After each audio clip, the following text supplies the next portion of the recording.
옆에 있는 사람과 인사하겠습니다. 사랑하고 축복합니다. 사랑하고 축복합니다. 예, 반갑습니다. 한 주간 잘 지내셨습니까? 예, 우리 교회가 날마다 오면서 새로워지죠. 이 앞에 여러분 이제 뭐죠? 텐트 용인 중학교 이제 쉬시러 오실 때 거기 오셔서 차도 마시고 목장 모임도 하면 좋겠다 싶습니다. 텐트 친 이유가 있어요. 오늘 좀 광야 이야기를 좀 하려고 합니다. 궁정 40년, 광야 40년이란 말씀으로 여러분과 은혜를 나누도록 하겠습니다.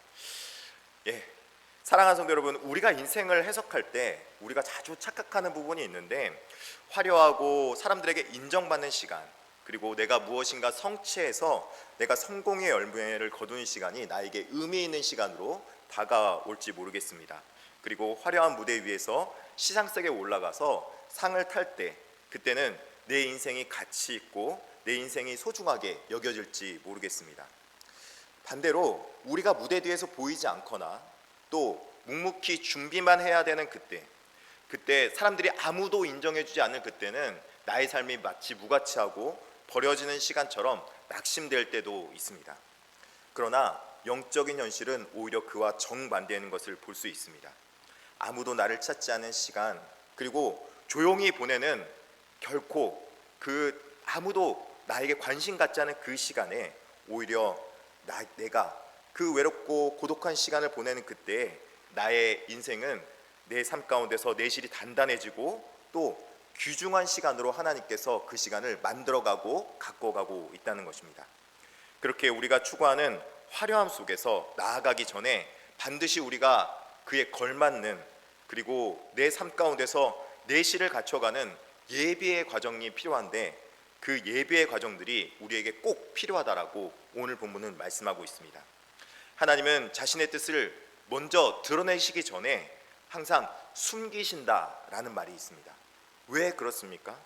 하나님의 뜻이 원래 그렇고, 또 하나님의 뜻인 계시라는 말 자체가 하나님의 비밀 안에 숨겨져 있는 하나님의 뜻이시란 말씀으로 그 의미가 담겨 있기 때문에 그렇습니다. 하나님은 자신의 뜻을 드러내기 전에 먼저 숨기시며 먼저 가리고 계시다가 언젠가 때가 되어서 자기의 뜻을 드러내시는 하나님이시라는 것이죠. 좋은 새는 보기 좋은 새가 좋은 새가 아닙니다. 오히려 불 속에서 잘 연단되고 뜨거운 물에 들어갔다가 또 그리고 차가운 물에 들어갔다가 연단된 새가 좋은 새라는 것입니다. 큰 나무로 자라나기 위해서는, 큰 나무가 거목이 되기 위해서는 나무가 커서 되는 것이 아니라 밑에 있는 뿌리가 깊이 든든하게 박혀 있어야 그 나무는 위로 높이 솟아날 수 있게 되는 것입니다. 하나님의 뜻을 아는 것은 우리가 이 땅 가운데서 하나님께 쓰임받기 위해서 반드시 필요한 연단이고 반드시 필요한 시간이라는 것입니다. 그러므로 하나님의 일하심을 가장 잘 보여주는, 연단되어지고 잘 다듬어진 인물이 누구겠습니까? 오늘 본문에 나온 바로 모세라는 사람입니다. 사람들이 보기에는 모세가 구약의 최고 지도자로 어떻게 될 수 있었을까라고 생각할 때 다들 이렇게 생각할지 모르겠습니다. 애굽에서 왕자로 지냈잖아. 그 사람은 그럴 법도 해. 애굽에서 가장 높은 자리에 바로 밑에 있었잖아. 애굽의 화려한 문명과 또 그리고 최고의 혜택을 받으며 자라났기 때문에 그는 강력한 권력을 누려도 받고 모든 세상의 지혜를 배울 수도 있는 기회가 있었잖아 라고 말할지 모르겠습니다. 사실 사도행전 7장 22절에도 그렇게 증언하고 있기 때문이죠. 애굽 사람이 모든 지혜를 배워 그의 말하는 일들이 능하더라 라고 7장 22절에 분명히 말합니다. 그런데 그가 정작 쓰임받을 땐 여러분 어떠한 줄 아십니까? 40년 동안 광야에 갔기 때문에 말도 잘 못하고 사람들과 어떻게 될지 모르고 그렇게 어수룩한 그 모습에 있을 때 오히려 자기 힘이 다 빠졌다고 그 생각하는 그때에 모세는 하나님께 쓰임받고 가장 귀한 구원의 지도자로 쓰임받게 된 것입니다. 하나님께서는 그러고 보면은 애굽에서 왕자로 지낼 때보다 그 광야에서 40년 동안 준비하고 모세를 기르시는 무언가 특별한 방법이 있었던 것 같습니다. 오히려 화려한 궁정 사신보다 더 중요한 광야 40년이 그에게 의미 있는 은혜의 시간이었다는 것입니다. 왜 그렇습니까? 광야가 어떤 곳인지 봤더니 광야는 홀로 하나님의 음성을 듣는 곳이기 때문에 그렇다는 것입니다. 2장 15절에 이렇게 말하고 있습니다. 2장 15절 같이 한번 읽어보겠습니다. 바로가 이 일을 듣고 모세를 죽이고자 하여 찾는지라 모세가 바로의 낯을 피하여 미디안 땅에 머물며 하루는 우물 곁에 앉았더라. 그럼 모세가 바로의 낯을 피하여서 지금 도망자의 위치에 와 있습니다. 어떤 일이 있었나 보니까 모세가 애굽에서 자기의 민족을 괴롭히는 걸 보면서 성질이 났어요. 화가 났어요. 그래서 그 성질을 이기지 못하고 그 애굽 사람을 쳐서, 아니 세상에 어떻게 주먹으로 쳐서 사람을 죽일 수 정도로 힘이 좋아요. 그냥 보통 사람이 아닌 거예요. 이 사람은 그 장사였고요, 능력이 출중한 사람이었어요. 그래서 애굽 사람을 쳐서 죽입니다. 그러고 나니까 이게 히브리 사람들 안에 소문이 난 거예요. 야, 왕자가 그 사람을 쳐서 죽였대. 알고 보니까 그도 히브리 사람이었나 봐. 그런 소문이 돌기 시작한 거죠. 히브리 사람들이 또 싸우기 시작합니다. 애굽 왕자, 이제 모세가 갔습니다. 아니 너희들 왜 싸우냐? 그렇게 말하니까 누가 너를 우리의 재판관으로 삼았느냐? 너가 우리도 그와 같이 죽이려 하느냐? 이렇게 물어본 것이죠. 애굽 왕에게까지 그 이야기가 들어갔습니다. 알고 보니 이 사람이 히브리 사람인 거예요. 이제 모세는 도망자의 위치에 가버렸습니다. 애굽 왕의 낯을 펴여서 저 멀리 가버린 것입니다. 여러분, 여기 낯을 펴였다라는 말은 단순히 애굽 왕을 안 봤다라는 말이 아닙니다. 여러분, 낯을 피했다는 말은요, 애굽 왕을 안 봤다는 말이 아니라 애굽 왕이 주는 은혜, 애굽 왕에게 구할 수 있는 그 긍휼, 애굽 왕에게 가서 빌 수도 있는 모세였지만, 왕자였기 때문에 그렇게 빌 수도 있었지만 그것을 빌지 않고 궁정의 모든 화려한 것들을 버리고 떠나기로 작정했다라는 뜻을 가지고 있는 것입니다. 자신은 선택한 거예요. 자신은 어떤 존재로 살기 선택했냐면요, 애굽의 왕자로 살기보다는 히브리의 정체성을 가지고, 그 정체성을 가지고 떠나기로 작정한 거예요. 그러나서 정처 없이 떠나다 보니까 어느덧 우물가까지 온 거예요. 그곳에서 좀 쉬어가야겠다라고 생각하는 그때 우물가에 그 우물이 있어서 이 우물을 먹고 싶은데 물에 두레박이 없는 거예요. 그래서 그 우물가에서 물만 하염없이 쳐다보고 있는데 그 우물가에 뭐가 비쳤겠습니까? 자기 얼굴이 비친 거예요. 거기서 자기 자신을 바라보게 된 것이죠. 그러면서 내가 도대체 어떻게 하다 여기까지 오게 됐지? 내가 어쩌다가 이곳까지 흘러오게 됐지? 라고 생각하는 타이밍이 바로 이 타이밍입니다. 지금 모세는 굉장히 홀로 외롭고 자기 혼자 있어야 되는 굉장히 척박한 땅에 마주해 있는 상황입니다. 미디안 땅이 어디일까? 제가 그래서 미디안 땅이 어딘지 궁금해서 좀 찾아봤어요. 미디안 땅이 이 아라비아 반도, 이 시나이 반도가 있잖아요. 시나이 반도가 딱 있으면은 그 옆에 중에 사우디아라비아 어느 쪽에 한편에 있는 이 구릉 산악지대, 이곳이 바로 이 미디안 광야였더라고요. 이 미디안 광야는요 굉장히 독특해요. 여러분, 광야에는 뭐가 있습니까? 광야에 아무것도 없습니까? 아니요. 광야 가면요 그냥 멀리서 보이는 그냥 흑산, 돌산만 가득한 곳이에요. 위로는 하늘이 있고요, 아무 사람 소리도 안 들리는 그런 척박한 땅이 바로 광야인 것이죠. 누가 그러더라고요. 천리에 20년 전에 왔더니 20년 전에 이 천리 땅에 아무것도 없더라고요. 눈이 왔는데 소복지 쌓여가지고 지금은 너무 좋은 곳이 됐다고 그러더라고요. 그러고 보니까 사실은 정말 그 땅이 그런 같은 곳이었던 것 같아요. 정말 아무것도 들리지 않는 그곳에 오직 한 가지 들리는 곳이 있었는데, 하나님의 음성과 또 하나님과 독대하는 나 자신만 있는 곳이 바로 그 미디안 광야였다는 것입니다. 그곳에서 이제 모세가 살던 이전과는 전혀 다른 세상을 맞이하게 됩니다. 애굽의 궁정은 마치 세상과 같은 곳이었습니다. 화려했지만 결코 조용하지 않았습니다. 늘 자신을 섬기는 사람들과 왕의 소리, 아부한 소리, 경쟁과 명령과 그런 세상 소리만 가득한 곳이 애굽의 왕이었습니다. 그곳에서는 애굽의 왕자였고, 그곳에서는 하나님의 음성을 듣기가 너무나도 쉽지 않았습니다. 세상에 나가서는 하나님 소리가 안 들리는 거예요. 너무 바쁘거든요. 너무 세상 소리가 많거든요. 그렇지 않습니까? 세상에 나온 좋은 소리보다는, 굿뉴스보다는 왜 이렇게 안 좋은 소리, 전쟁 났다는 소리, 또 다툰다는 소리, 그런 소리만 가득한 곳이 세상이었습니다. 하나님의 음성이 들리지 않았습니다. 그런데 이제 미디안 광야에서 하나님과 홀로 독대하고 보니까 그곳에서 하나님의 음성이 들리기 시작하는 것이죠. 마치 모세야, 내가 너의 두려움을 알고 있다. 모세야, 내가 너의 상처를 알고 있다. 모세야, 내가 너의 교만했던 마음에 대해서 후회함을 알고 있다. 그렇기 때문에 자기 자신을 돌아보며 이제 자기 자신을 정직하게 성찰할 수 있는 기회가 모세에게 주어졌습니다. 회개하고 돌아올 수 있는 그런 기회가 주어진 것입니다. 이제 자기 자신을 회복할 수 있는 기도의 시간을 가질 수 있는 여력이 생긴 것입니다. 그리고 보면 우리 삶 속에서 바쁜 와중 가운데 잠깐 내가 모든 것을 멈추고 하나님의 음성을 듣는 그 시간, 아니 어쩔 수 없이 하나님을 들을 수밖에 없는 그 시간도 하나님께서는 우리를 만드시고 갖고 가시며 또 빚어가시는 귀한 시간이라는 것입니다. 그 광야에서 이제 모세는 배우기 시작하는 것이죠. 광야에서 나를 인정해주며 나를 높여준 사람은 없습니다. 그러나 그곳에서 깨달은 것이 있습니다. 하나님께서 나를 얼마나 사랑하셨는가. 물질과 모든 환경과 모든 것과 상관없이 여전히 하나님은 나를 사랑하고 계셨습니다. 할렐루야.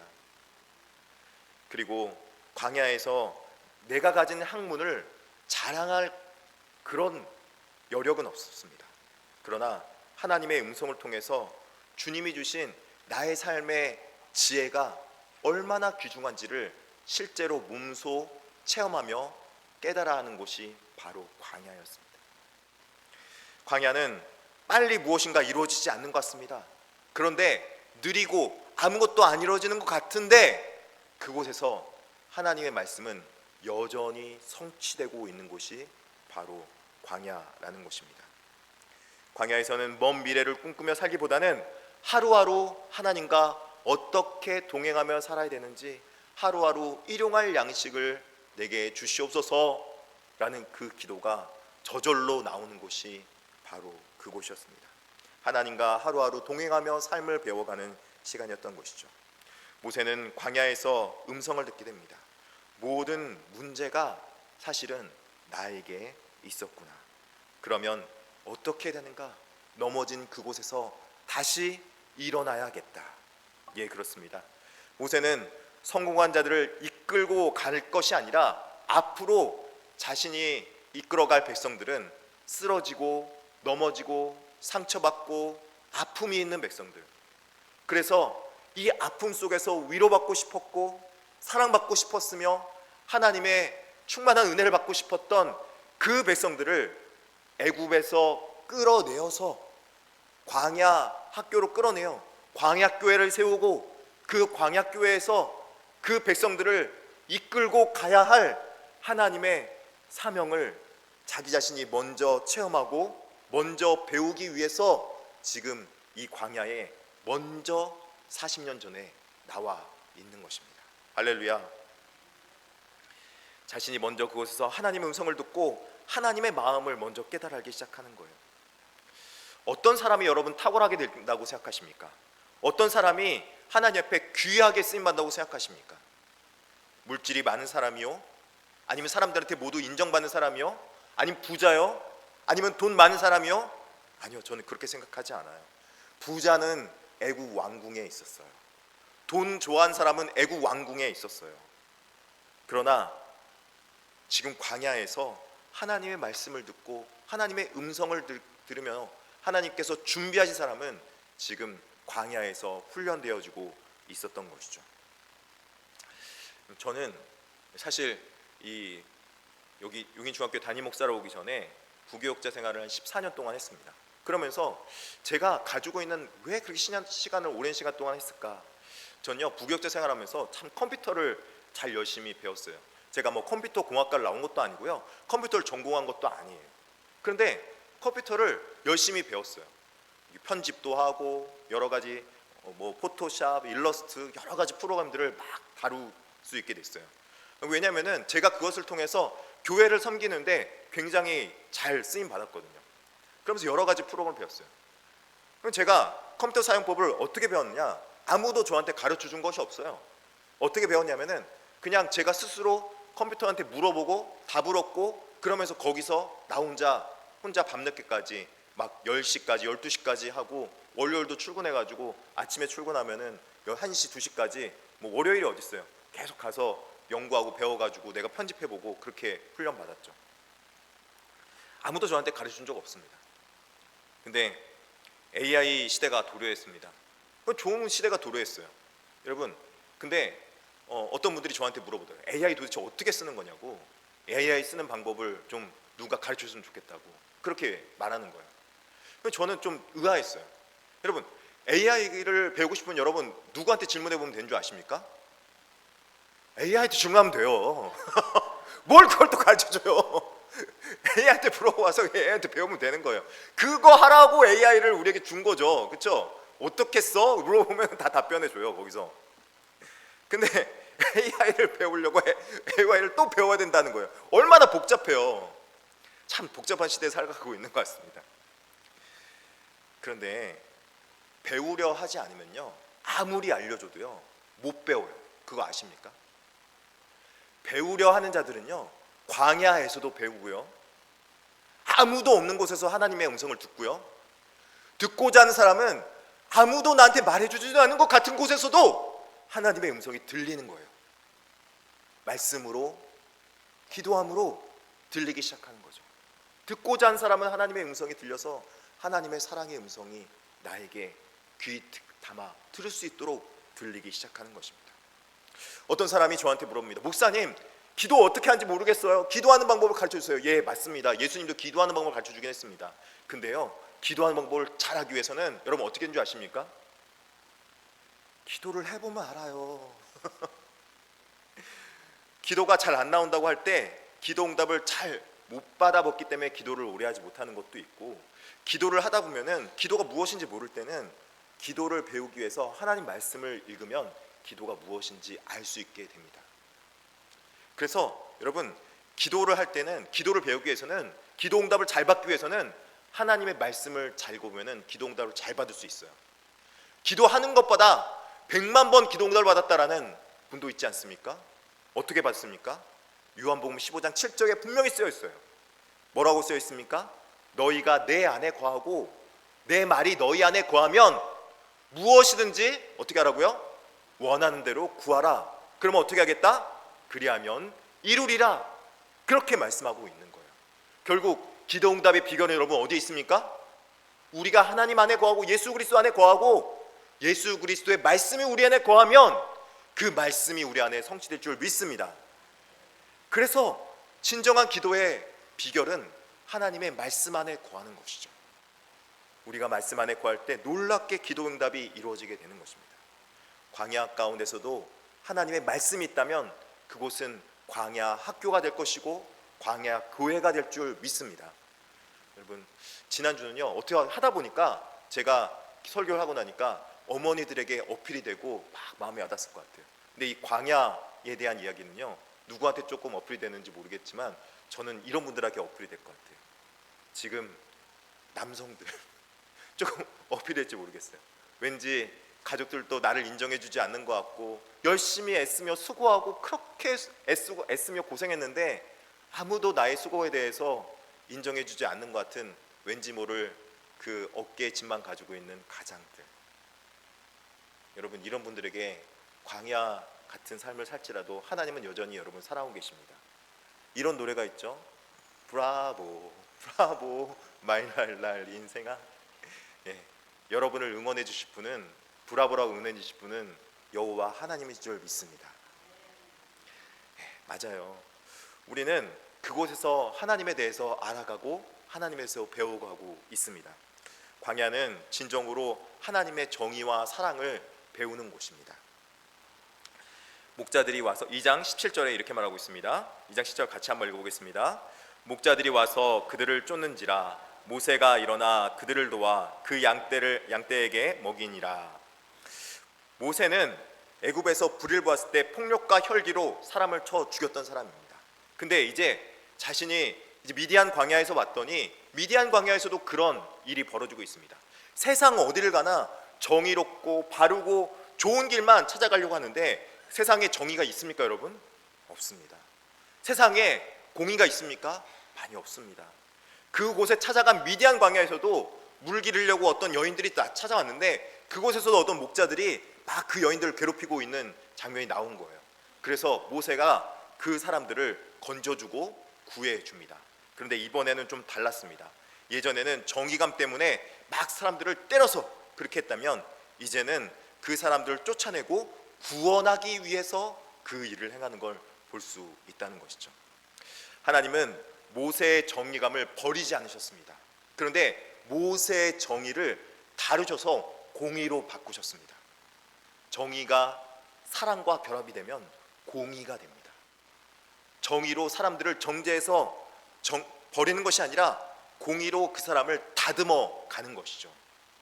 정의는 옳은 것처럼 보이나 다듬어지지 않으면 사람을 다치게 할 수 있는 것이 바로 정의라는 것입니다. 심지어 혈기도 사명처럼 보일 수 있습니다. 분노도 열정처럼 보일 수 있습니다. 어떻게 그럴 수 있어? 어떻게 그렇게 할 수가 있어? 그렇게 분노와 또 그리고 혈기를 부을 때 하나님께서는 우리의 혈기를 낮추시며 다듬어 가시며 우리에게 사람이 다치지 않게 오히려 구원의 방법으로 이끌어 가고 계시는 것입니다. 미디안에서 그는 판단하기 전에 먼저 기다려야 한다는 것을 배우게 되는 것입니다. 먼저 판단하기 전에 기다려라. 그리고 그 목적과 방법을 생각하게 되는 것이죠. 모세는 애굽에서 내 힘으로 구원할 수 있다고 생각했는데 이제는 하나님이 구원하셔야 가능하구나 하는 것을 깨달아 알게 되는 것입니다. 사랑하는 성도 여러분, 우리가 쓰임 받기 전에 우리 안에 먼저 다루시는 부분이 있습니다. 무엇입니까? 우리 이전의 옛사람입니다. 혈기 부렸던 나의 마음입니다. 또 그리고 내 나름대로의 정의입니다. 이 정의로 사람들 판단하고 사람들을 정죄했다면 이제는 하나님께서 예수 그리스도의 사랑으로 우리를 불러 모으시는 겁니다. 할렐루야. 그래서 우리를 만져가시고 갖고 가시며 하나님의 사랑으로 은혜 받기에 합당한 존재로 만들어 가시는 것입니다. 전요 정말 우리 교회가 그런 사랑이 넘치는 교회가 됐으면 좋겠어요. 그래서 우리 교회를 통해서 정말 하나님이 아름답게 만들어가고 빚어가시는 하나님의 은혜를 경험했으면 좋겠어요. 광야는 여러 가지입니다. 물질의 광야, 또 과정의 광야도 있습니다. 심지어 건강의 광야도 있습니다. 여러분, 우리는 지금 어떤 광야에 있습니까? 우리는 어떤 광야에서 살아가고 있습니까? 그곳은 실패의 자리가 아니라 우리를 더욱더 성숙한 사람으로, 더 하나님께서 귀한 사람으로 만들어가고 빚어가는 귀한 장소인 줄 믿습니다. 모세는 이제 궁정에서 강한 사람이 되었지만 미디안에서 부드러운 사람이 되어서 목자의 눈을 갖기 시작합니다. 목자의 눈. 전요, 여러분이 아무리 잘못해도요, 한 가지 가지고 있는 마음이 있어요. 그럼에도 불구하고 사랑합니다. 아멘. 여러분, 아무리 실수해도요, 그럼에도 불구하고 사랑합니다. 우리 주변에 전도를 하다 보면 어떤 사람들이 있는 줄 알아요? 전도를 하다 보면요, 저한테 막 들이대는 사람이 있어요. 하나님 살아계십니다. 하나님께 복음이 있습니다. 막 그렇게 얘기하면요, 하나님 어디 계시냐고, 아니 당신 있으면 보여달라고 막 그러면서, 아유 저 예수쟁이 막 그러면서 막 저를 비난을 해요.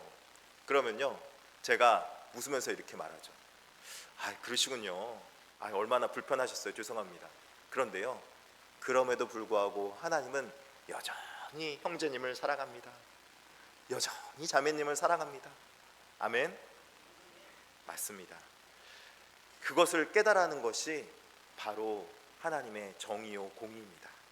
하나님은 여전히 우리를 사랑하셔서 우리를 부르시며 하나님의 사람으로 빚어가기 원하시는 것입니다. 그래서 하나님께서 잠시 동안 우리를 광야 자리로 이끄시는 것입니다. 이제 그 광야는 하나님의 사명을 받는 장소가 되어버립니다. 출애굽기 2장 22절을 같이 한번 읽어볼까요? 같이 읽어보겠습니다. 시작. 그가 아들을 낳음에 모세가 그의 이름을 게로스임이라 하여 이르되 내가 타국에서 나그네가 되었음이라 하였더라. 아멘. 그렇다면 하나님께서는 모세를 왜 이런 광야에 넣어야 했을까요?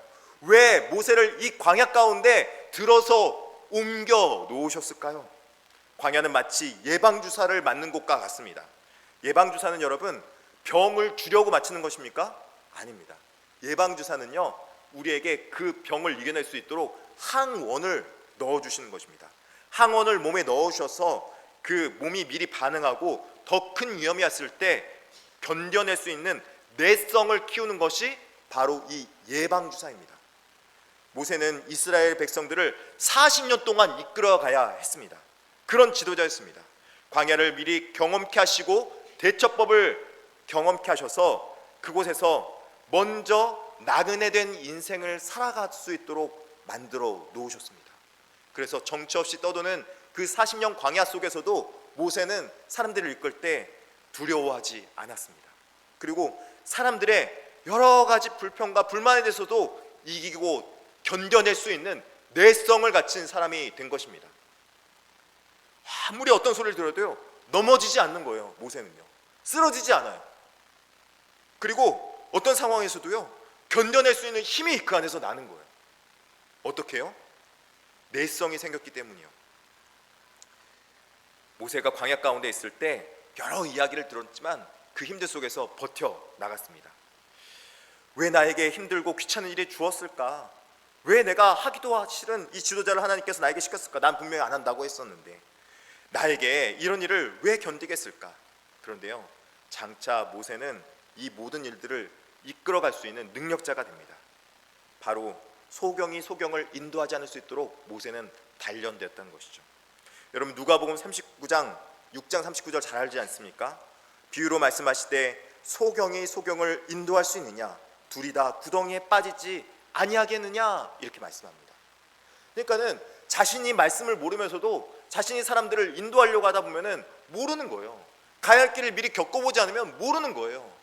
그러면서 아무것도 모르면서 말씀도 모르면서 사람들을 인도하면요 자기도 구덩이에 빠지고요 많은 사람도 함께 그 구덩이에 빠지는 거예요. 자기도 그 말씀대로 지키지 않고 말씀대로 살아가지 않으면서 사람들을 이끌어가면요 그 사람은요 위선이 되는 거죠. 뭐 11조 내라 뭐 해라. 그런데 말은 그렇게 해놓고 자기는 안 지켜요. 그러면요 그 사람은요 위선이 되는 거예요. 정직해야죠. 하나님 앞에 바르게 살려고 노력해야죠. 하나님 앞에 살아가려고 애써야죠. 여러분 하나님 앞에 애쓰고 수고하는 건 다 지키지 못하더라도요 하나님께서 그 마음 아신 줄 믿습니다. 우리는요 바로 이스라엘 백성에게 모세가 그 길을 가러갔던 길을 미리 앞서고 한 길을 그 길을 걸어가면서 깨달아 알게 되는 거죠. 모세가 정말 그 길에 가서 경험을 통해서 모세는 다른 사람들 이끌어갈 수 있는 그런 위대한 지도자가 될 만하구나. 하나님께서 빚어간 것입니다. 이제 그 사명을 받고 나와 같이 그렇게 이 방황하는 사람들을 하나님께로 이끌어 가리라. 아멘. 저는 아직도 생각할 때 왜 저에게 그런 고통을 주는지 저는 이해 못하는 게 굉장히 많았어요. 고등학교 때요 우리 집에 딱지가 다다다다닥 붙는 거예요. 경매 넘어가려고. 아유 진짜 너무 이게 기가 막힌 거예요. 내가 잘못한 거 하나도 없는데 다 내 잘못한 거 없는데 딱지 다 붙이고 우리 어머니 아버지가 뭐 안양에 있는 상가가 날라갔네. 우리 집도 어떻게 될지 모르겠네. 막 그러고 있는 거예요.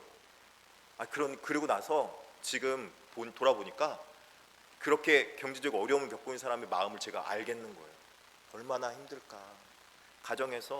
그 가정에서 얼마나 마음이 아플까. 서로 사랑의 이야기도 해도 모자른데 서로 그런 이야기를 하면서 가다면 얼마나 가정이 힘들까. 저는 그 마음을 알겠는 것이죠. 또 그리고 저희 어머니가 그 남들이 한 번도 걸리지 않는 암에 2번 걸리지 않습니까? 한 번은 대장, 한 번은 췌장. 그래서 저는요 솔직히 말했어요. 진짜 이제 준비하는 줄 알았어요. 그 준비하는 줄 알고 그렇게 막 준비하고 있었어요. 병원에서도요 준비하십시오 진짜 이랬거든요. 그런데요 너무 감사하게 하나님께서 마지막 한 번으로 한번 병원 가서 수술 받아봅시다. 지금도 살아계셔요. 할렐루야. 저는 진짜 감사했어요. 그래서요, 하나님께서 왜 그랬을까 나는 그 생각해보면 지금 돌아보니까 하나님 그런 이유가 있었더라고요. 어려운 사람, 아픈 사람의 마음을 깨달을 수 있도록, 그들을 위로할 수 있도록 제게 미리 예방주사를 맞추셨구나. 전요, 그래서요, 아픈 사람들 보면요, 남일 같지가 않아요. 제가 그 사람들을 위해서 새벽마다 기도할 수밖에 없어요. 경제적으로 어려운 사람들 보면요, 제가 새벽마다 놓고 기도 안 할 수가 없어요. 이름 불러가면서 기도해요. 이름 불러가면서 낫게 해달라고, 치료해달라고 기도해요. 높은 자리에 있다 내려온 사람들 보면요, 남일이 아니에요. 내일이에요. 하나님, 저분의 마음을 위로하여 주시고 저분이 하나님의 위로와 평강을 누리게, 느끼고 체험하게 하여 주셔서 할렐루야. 그렇습니다. 하나님은 모세에게 미리 예방하게 해주셨습니다. 외로움이라는 항원을 맞게 해주시고, 또 그리고 낮아짐이라는 항원을 맞게 해주시고, 기다림이라는 항원을 맞게 해주셔서 나와 같이 아파하는 자들을 같이 위로하며 같이 슬퍼해 줄 수 있는 그런 위로 공동체를 만들게 해주신 것입니다. 광야의 사람들은요, 진짜 위로 공동체였을 것 같아요. 그렇지 않아요? 아니, 옆집 철이 엄마, 내가 정말 힘들었어. 그러면요, 어머 영희 엄마도 그랬어. 나도 아팠어. 나도 정말 힘들었는데 우리 함께 기도하자. 그 믿음의 공동체 그러지 않았을까요?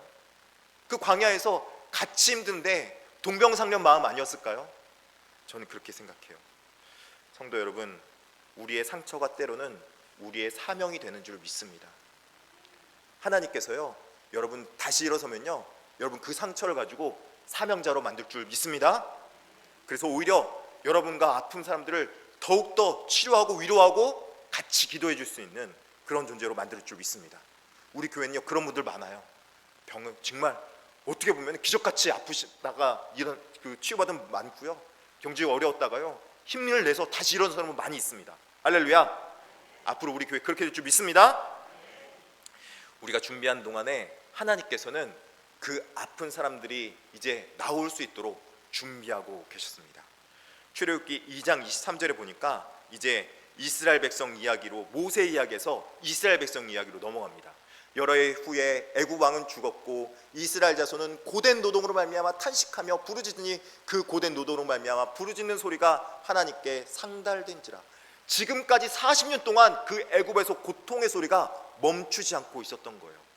모세의 고통과 애굽에서 이스라엘 백성들의 고통이 함께 딱 만나는 순간 하나님의 역사가 이루어집니다. 이 모세의 고통이 그들을 이끌어낼 수 있는 힘과 능력과 원동력이 되는 것입니다. 할렐루야. 여러분, 이제 여러분 힘든 일이 있으면요, 일어서세요. 하나님 말씀으로 서세요. 그래서 여러분과 같이 어려운 자들을 하나님의 힘과 기도로, 하나님의 능력으로 내가 구원받았어, 집사님 힘내라고 할 수 있는 그 위치에 갈 수 있도록 사명을 받으십시오. 힘을 내십시오. 모세가 그 힘을 받고 그 능력을 얻어서 지금 하나님의 언약을 기억합니다. 왜 이런 일이 있었을까? 출애굽기 2장 24절 25절에 이렇게 말씀하고 있습니다. 같이 한번 읽어보겠습니다. 시작. 하나님이 그들의 고통 소리를 들으시고 하나님이 아브라함과 이삭과 야곱에게 세운 그 언약을 기억하사 하나님이 이스라엘 자손을 돌아보셨고 하나님이 그들을 기억하셨더라. 이제는 하나님이 일할 타임을, 모세를 통해서 하나님이 일할 타임을 내려주시는 겁니다. 하나님은 지금도 그 고통 속에서 우리의 언약을 잊지 않으시는 하나님이십니다. 사랑하는 성도 여러분, 하나님이 지금도 일하고 계십니다. 함께하고 계십니다. 하나님 여러분에게 힘 주시는 분인 줄을 믿습니다. 일어서십시오. 힘을 내십시오. 여러분, 오늘 그런 찬양을 좀 불러보고 싶은데 저도 많이 안 불러본 찬양이어서요, 오늘 이 찬양을 여러분과 같이 불러보고 싶은데 오늘 한번 좀 배워보는 시간을 가져봤으면 좋겠어요. 지난번처럼요, 오늘까지만 좀 영상 보면서 찬양을 좀 배워볼 텐데요, 다음 주에는 이거 한번 불러볼게요. 우리 한번 광야를 지나며 찬양을 한번 보도록 하겠습니다. 같이 아는 사람도 불러보시기 바랍니다.